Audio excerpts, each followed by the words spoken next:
चला तर बघू पुढचा प्रश्न. हा प्रश्न संयुक्त पूर्व परीक्षा गट ब 2022 मध्ये आलेला रिझनिंगचा प्रश्न आहे. या प्रश्नामध्ये आपल्याला विधान दिलेलं आहे. त्याच्यानुसार आपल्याला त्याची मांडणी करायची होती आणि त्याच्यावरून आपल्याला प्रश्नाची उत्तरे द्यायची होती.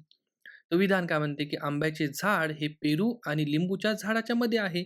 आपण आंब्याचं झाड पेरू आणि लिंबूच्या मधात ठेवलं. पुढे पपईचे झाड लिंबूच्या झाडाजवळ आहे. पपईचं झाड हे लिंबूच्या झाडाजवळ ठेवलं आपण.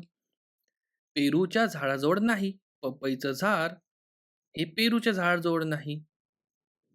पपईच्या उजवीकडे नारळचं झाड आहे. पपईच्या उजवीकडे. बरोबर काढलं आपण, की उजवीकडे नारळाचं झाड आहे. ते पण बरोबर काढलं. पण पेरूच्या झाडाच्या डावीकडे कोणतेच झाड नाही. तर पेरूच्या झाडाच्या डावीकडे इथं तुम्हाला कोणचंच झाड मी ठेवलं नाही. तर आपली अशी मांडणी येणार. तर आपले विधान पाहू. लिंबूचे झाड पपई आणि आंब्याच्या झाडाच्या मध्ये आहे का?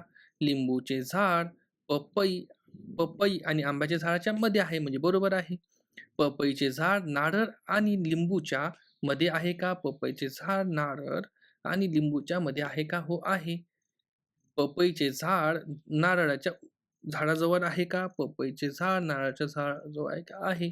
तिन्ही बरोबर. आपलं उत्तर येणार ऑप्शन क्रमांक 4, 1, 2, 3 सर्व विधाने बरोबर. शॉर्ट्स व्हिडिओ असल्या कारणाने इथे फास्ट एक्सप्लेनेशन होते.